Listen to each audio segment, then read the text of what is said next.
Hi guys. Hello Mimi. Yeah.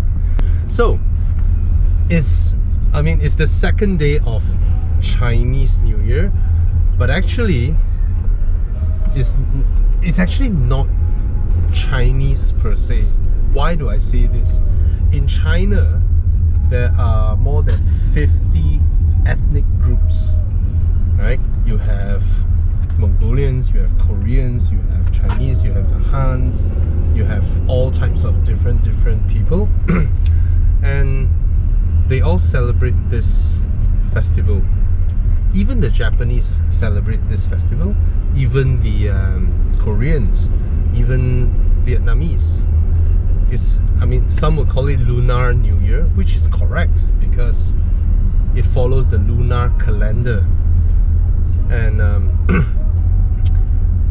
and in terms of calendar per se, the lunar calendar is actually more accurate meteorologically than our the so-called Western calendar, right? Anyway, that's not the point. Why do I say this? In the whole thing about this called Chinese New Year thingy, it's actually called Spring Festival. Spring. It marks the arrival of spring, right? Because as we all know, countries in the northern climates, they have 4 seasons, right? And medieval times, or really, if you trace it really back then, winter is when people die, right? Winter is when they ran out of food, they ran out of shelter, and people will die. And if you survive winter, it means spring is coming and you can stop dying. That's literally what it means, right? It's a celebration of survival, and it's a celebration of the arrival of good times. That's why it's called the Spring Festival. In China, they don't call it Chinese New Year, they call it Spring Festival. They don't even call it Lunar New Year, right? They call it Chunjie, which means Spring Festival. And historically, that region, every civilization historically are agriculture based. So when you are agriculture based, you do know that spring is when the weather starts warming up. Then you can start cultivate your farms, and then you start putting the seeds in, and then comes summertime, and then autumn, and then you harvest everything, and then you prepare for winter, which is death all over again. And in agriculture, this whole calendar thingy, alright, we call it Spring Festival, right? We Chinese actually split the 4 seasons into 24 seasons. Every season there are 6 sub-seasons, where it's sort of like a guide for when you should put your seeds, when you should harvest them, things like that.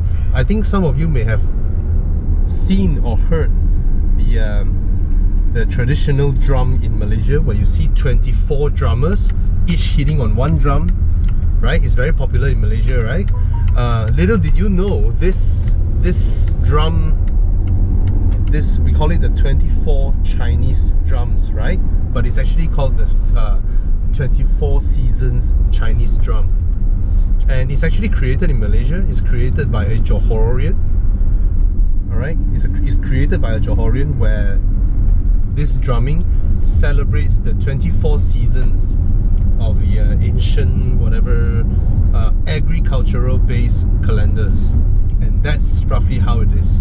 So this celebration that we're having, like I said just now, second day of Chinese New Year, but it's actually celebrated by more than the Chinese people do not own this, even though worldwide people call it that way, because Japanese also celebrate it, Koreans as well, even Mongolia, even Vietnam, they celebrate this arrival of springtime.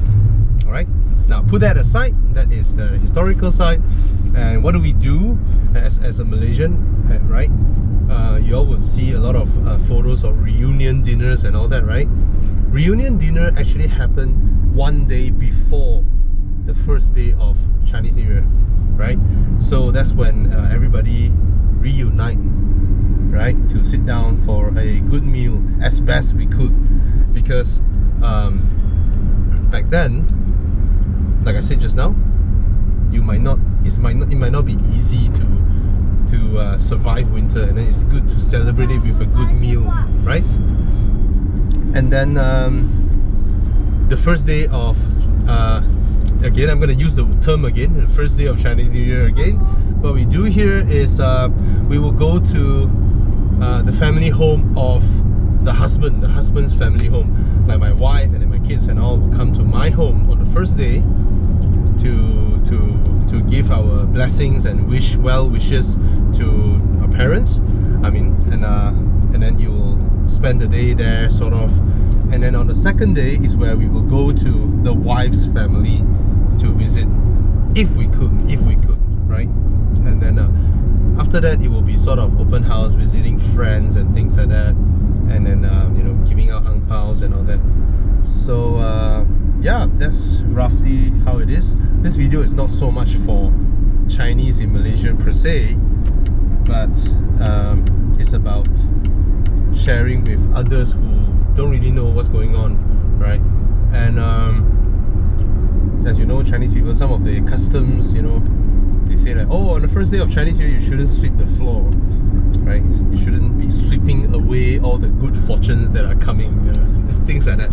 So it's very interesting. We would sort of tidy up the home until the last day of, until the first day of Chinese New Year, where we don't touch anything, right? Tidy it up and all that. And you can see the kind of wishes that we say during Chinese New Year and all that is about hoping tomorrow will be better, next year will be better. You know, it's not so much about sorry what I did in the past, saying sorry or seeking forgiveness and things like that. It's a very different thing. It's about let's aim better, let's hope everything will be better, you know, let's wish you better. And we generally like seeing each other doing well in Chinese culture. We're happy to see either our family members or friends or whoever that is doing well, and it's genuine. The feeling is genuine that we want to see them do better or do well each other. So yeah, that's roughly how the feeling is. If someone bought a new car before CNY, everybody will congratulate him. If someone got promoted or bought a new house or whatever, everybody will congratulate him and be happy for him. That's generally how we feel. Of course, not everybody, but anyway, but that's the whole mood about this whole celebration.